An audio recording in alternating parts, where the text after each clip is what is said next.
The children were kept in a roughly 12 by 12 area. It seems like is where they've spent the most of the last 4 years. Hello, my fellow concerned friends, and welcome back to my channel. Thank you so much for showing up and watching and supporting every single time I post. It genuinely means the world to me. And if you're new here, hello, welcome to my channel. Thank you so much for clicking on my video. Out of all of these other videos you could have clicked on, you chose mine, and I am genuinely grateful. I hope that you can stick around and you can get something beneficial from my content today. Before we begin discussing this ongoing investigation, I do just want to give you guys a very clear content and trigger warning that in this video, we are going to be looking at child neglect and child marriage straight in the face. And this is not going to be an easy thing to listen to and to get through, because it leaves us sitting here wondering, how does this even happen? How does this go undetected? And how are there not laws in place today that prevent these very things from happening today in 2026. This home in Ohio, built in the 1900s, is a 5-room, 1-bath house with 1,336 square foot of room in the house itself. And there was a family of 20 living in this house. This 1,336 square foot home in Ohio, consisting of 5 rooms and 1 bath, was housing a family of 20 for 4 years that consisted of 4 adults and 16 children, if you are not counting the conjoined twins that passed away shortly after Elizabeth Siders gave birth. This is Gary Sr., Gary Jr., Elizabeth and Christina Siders. In May of this year, Gary Siders Jr. was charged with 4 counts of public indecency, and on June 30th, the police executed a search warrant on the home in relation to these charges, and that's where they discovered the 16 children and the absolutely deplorable living conditions these children have been subjected to for at least 4 years. The condition of this home was described essentially as filthy. The Ohio Attorney General described how he could not get the smell off of him, that he didn't even have to go inside, that he could just smell it. And just glancing around, he could see the condition of the house and that it was not suitable for children, let alone 16 children. Other officials also described it as having feces everywhere. Human waste in a home with 16 children and running water and a bathroom. One sheriff actually went on to explain that he has seen livestock in better living conditions than these 16 children. Can you imagine how horrible the inside of this house must be, that just from the entrance, just from the outside looking in at first glance, you can tell that farm animals are living more comfortably than 16 children. Even livestock has their waste removed from their living environment frequently because it harbors bacteria. It can cause sickness. It can cause sickness so bad that it spreads disease not only from this cow, this horse, but the next one. And then they start passing away from the disease. They get fresh water. They get fresh food, at least as long as they're being taken care of properly, right? Which is the whole point. These children were living worse than that in a house with 5 rooms and running water. These 16 children were allegedly confined to a 12-foot by 12-foot room, which, if you're having a hard time conceptualizing that, I will put an example of how that would look, how big that room is, up on the screen right now so that you can kind of try to grasp this a little more. There are even some reports where neighbors explain that they thought the house was abandoned, and there were 4 adults living in this house, completely neglecting to create a safe environment for 16 children, and instead allegedly holding them all in a 12 by 12 room. And these children's ages range from a year old to 18 years old in a 12 by 12 room in a house filled with waste that allegedly smells so bad that some officers can't even get it off of them. Now, before we continue, I want to tell you guys a little bit more about the adults living in this home, about these adults who are completely neglecting the care of 16 children. This is Gary Siders Sr., aged 73, as well as Christina Siders, aged 67, and Gary Siders Jr., aged 36, and lastly, Elizabeth Siders, aged 33. From what I can understand at this time of filming, it is believed that all 16 living children came from Elizabeth Siders herself. And now you might be wondering, how does a 33-year-old manage to have 16 children ranging in ages from 1 to 18? In order to try to understand this, I want us to go back about 8 months before March of 2008, because that would have been when 14 or 15-year-old Elizabeth Siders fell pregnant to Gary Siders Jr., who was 18 years old at that time. This happened in West Virginia, who at that point in time had no laws regarding child marriage. Child marriage is a huge part of this entire situation, in my opinion, and I will be getting more into how this happens in a minute. But yes, by March of 2008, Elizabeth Siders' parents, as well as a judge in West Virginia, gave consent for 8-month pregnant 15-year-old Elizabeth Siders to marry Gary Siders Jr., who was an 18-year-old man. Here in the United States of America, child marriage did not start to become completely banned state by state until 2018. And as of 2026, out of all 50 states in this country, only 17 have outright banned child marriage. No minimum age requirement, banned. You have to be 18 to get married. Only 17 out of 50. And to this day, in 2026, West Virginia still allows child marriage, although they tweaked the law a little bit. So now they're only allowing 16-plus-year-olds to get married. After having her baby in 2008, it's presumed that Elizabeth had the remaining 15 living children, and their ages are as follows: 1.5-year-old twins, 2-year-old twins, 4-year-old twins, 5-year-old, 6-year-old, 8-year-old, 10-year-old, 11-year-old, 13-year-old, 14-year-old, 15-year-old, 16-year-old, and 18-year-old. And obviously, given the living conditions, these children are not okay. The condition these children were found in was obviously deplorable. They're being described as feral children.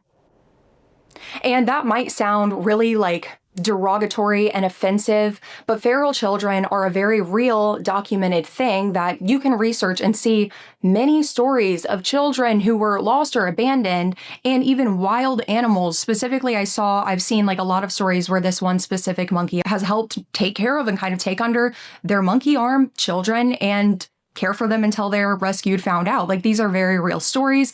Also, very real stories of keeping children locked away and isolated and away from society to the point that they don't know how to talk, read. They don't know anything. These are very real documented cases and things that happen. And this is exactly what it seems like is happening here. These kids don't know how to talk. They don't know how to communicate. The 18-year-old does not even know how to spell her name. And in the 4 years of this family living in this home, none of these children were ever registered to go to school. So for at least 4 years, and we can assume prior to that, these children did not receive an education. This 18-year-old can't even write, spell her own name. They lack communication skills. They've been completely isolated, presumably. There are reports where neighbors have said that there was at least one occasion where they saw kids in the yard and the kids looked quite dirty, but they assumed, hey, when kids play, they get dirty. And I can attest to that. They do. And so instead of, freaking out over seeing a dirty kid playing in the lawn, she didn't think much of it. Who really would think much of it, seeing a child play in a lawn, playing in the grass with dirt all over themselves? This family hid 16 living children from the public for 4 years. How? Another question I have is, how did they transport these children to this house? Where were they living before? What is the goal? Because if it's Elizabeth who has had all of these children and she was married at 15, it kind of seems to me that for some reason they were using her to breed and pack children in presumably a room. I keep saying living children because I want to remind you guys that in 2022, Elizabeth prematurely gave birth at 24 weeks to conjoined twins. They passed just an hour after the birth. So, like I've been saying, from what we know, at least 18 kids, and all of those pregnancies so close together, and she is only 33 years old. All 4 adults in this horrible tragedy are being charged with 16 counts of child endangerment. Child endangerment. Now, as infuriating as that was for me to read, I have to sit and remind myself that there will probably be more charges. Not even probably, there has to be. From what they're describing and from the few pictures that we have of the outside of the house and the fact that some of these children had to be life flighted for medical care. That close to not being here anymore, and those 4 adults did nothing. There was no plan to call anyone. Clearly. And the medical needs of all of these other children. There has to be more charges. Surely more charges. And I really hope that this investigation digs deeper into how Elizabeth and why Elizabeth had all of these children. Because a lot of people online think Elizabeth herself is a victim. And that's also something her attorney is considering as well. Is she the mother of all 16 children? That is my understanding, yes. At this point in time, we are still not sure, at least at my office, whether my client is a victim herself or not. I have previously stated that she does not necessarily characterize herself as a victim, but the investigation from the prosecutor's office, the investigation from my office is still ongoing. And if I may interject my own opinion here, I also, with the limited information that we have right now, at this point, I also think that there's a huge possibility that she could be a victim. Well, she already was from the get-go.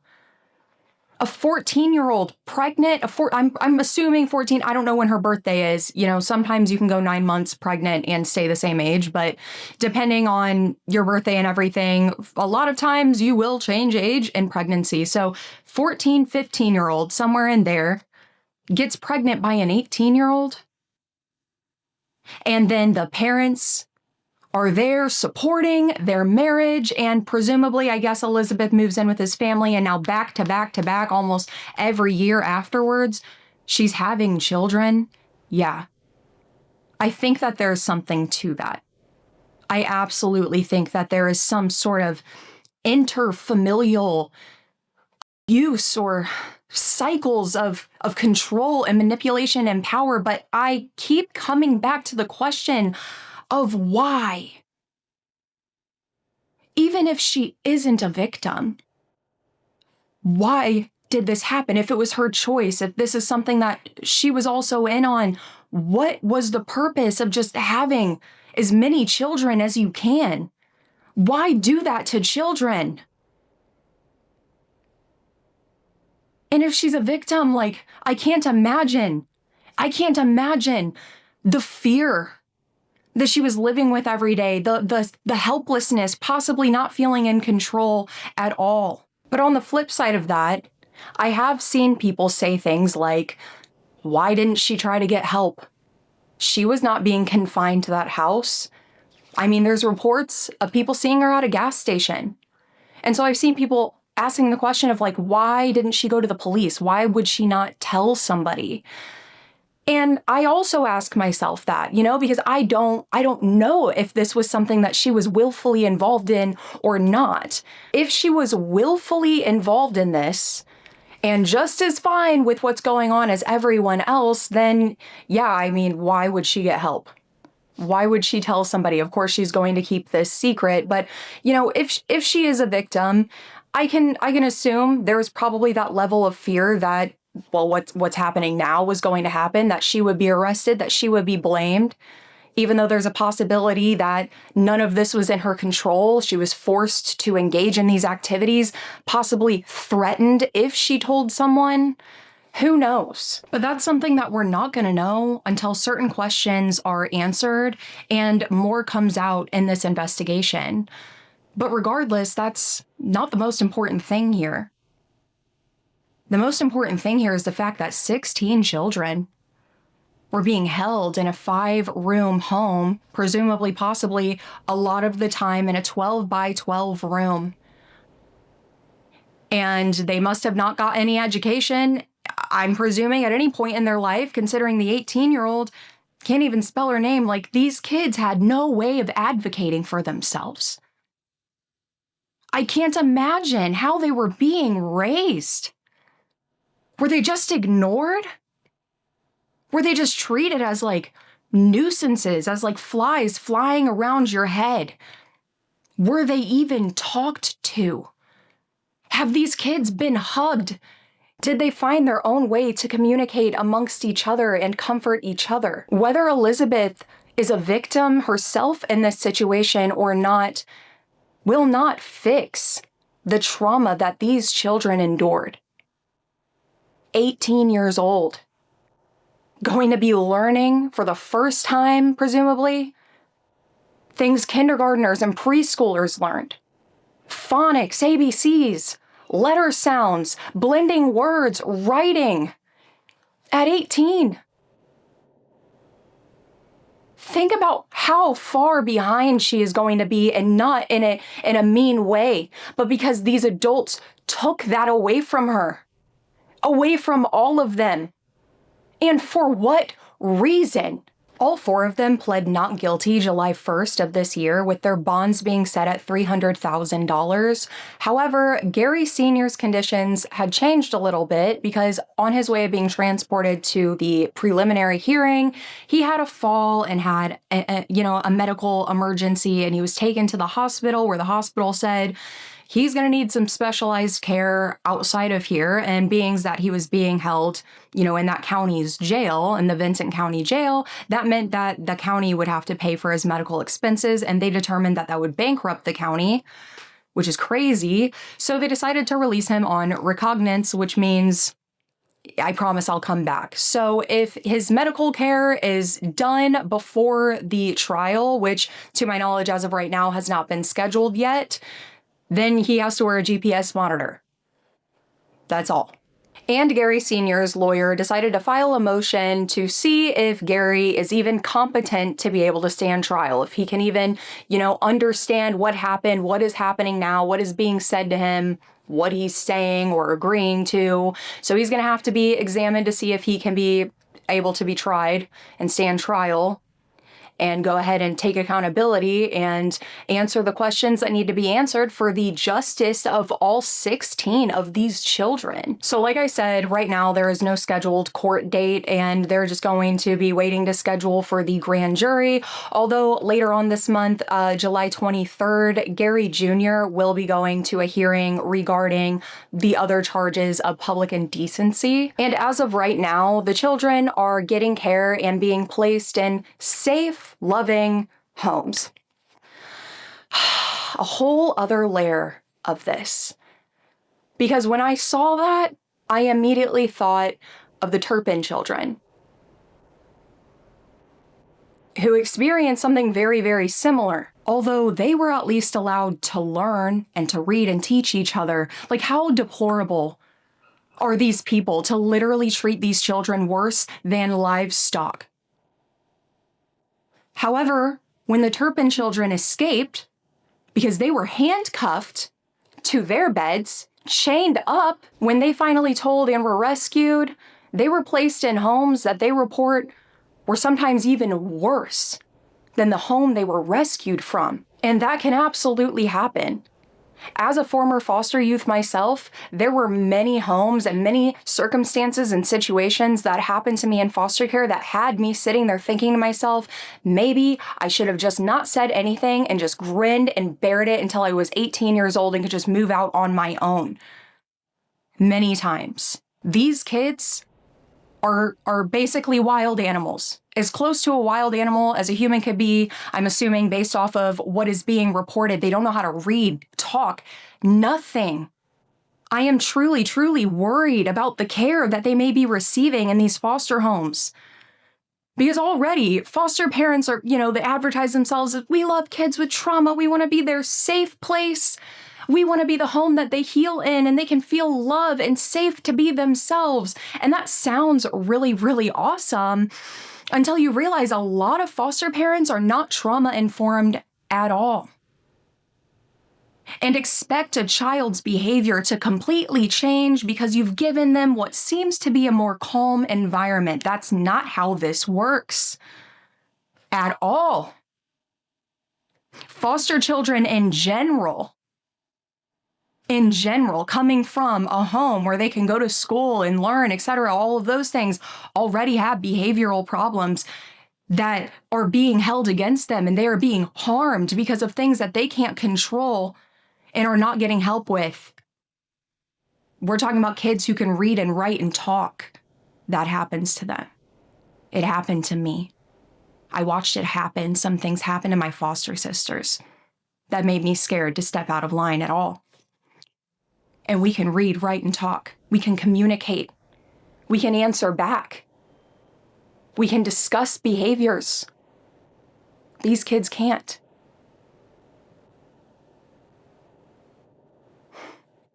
And the 18-year-old, I can't help but wonder what's going to happen to her.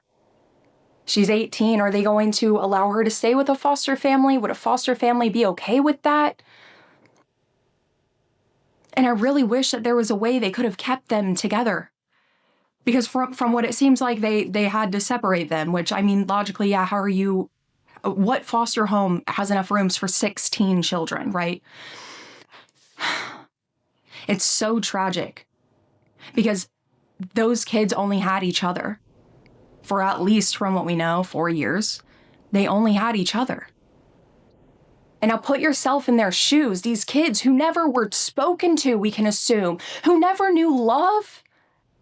Possibly we can assume all these children's existence that they have known, assuming from what we've seen, is darkness, maybe violence, fear, threatening, malnutrition, bad hygiene, human waste all around them. Did they have toys? Do they know what it's like to play, to use their imagination? I hope so badly the state of Ohio keeps their eyes glued on all of these children. I hope that there's frequent check-ins. I hope that these children get the most extensive therapies out there possible and their foster parents prioritize them going. And I wish, again, so badly that they could have stayed together, that they could have learned together. I mean, imagine that. Imagine going from such an environment that you came from, and now all of a sudden, you're being talked to. Someone's talking to you. And now maybe they're getting frustrated because you can't talk back. PTSD. They may be triggered. And then they may behave worse, according to that foster parent. And then what? I'm genuinely so horrified. I hope, maybe if there's some sort of facility that all of them could go to and be able to heal and learn and work through this together as a team, where they can feel a sense of safety and normalcy while also having trained people around them to be able to guide them, educate them on how to read and write through a trauma-informed lens. How do we regulate our emotions? How do we even talk?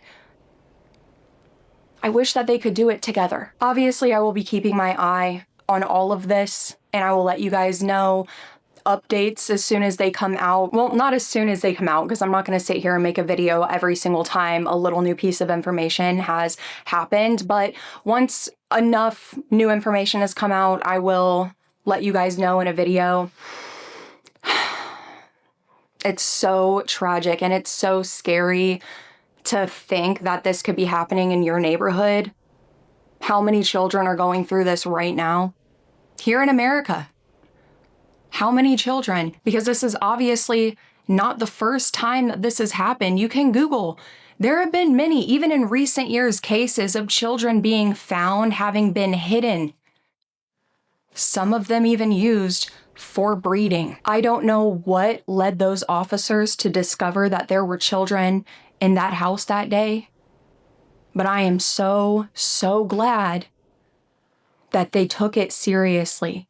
That whatever it was, they didn't brush off and say, that's not why we're here today. Not today's problem. Because that saved the lives of 16 children, some of whom, had they not found them that day, may not be here today. I hope so badly that these children can physically heal quickly, that they won't be in physical pain for much longer, and especially mentally. It is going to take so much support and specialized care and learning trust and learning literally everything.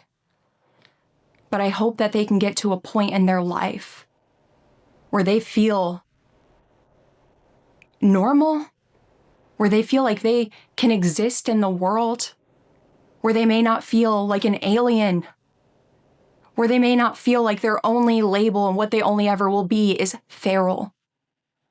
I hope so badly that they are surrounded by trauma-informed, severe trauma-informed people who can show up for them, who can help them regulate and help them learn.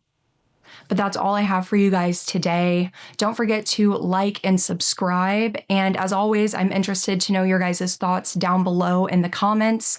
I have so many questions regarding this. How were these children transported? Where were they living and what kind of conditions was it before? How did this go unnoticed for years? For years. And of course, why? Was Elizabeth forced to have all these children? Are all of these children Elizabeth's? Did she do this willingly? And no matter which one it is, why did this have to happen? Why have children just to treat them subhuman, even sub-animal? Animals are given more respect than these children who they chose to have, who they chose to keep in their house, who they chose to not protect. Why? But that's all I have for you guys today. Thank you so much for watching, and I will see you guys on the next one.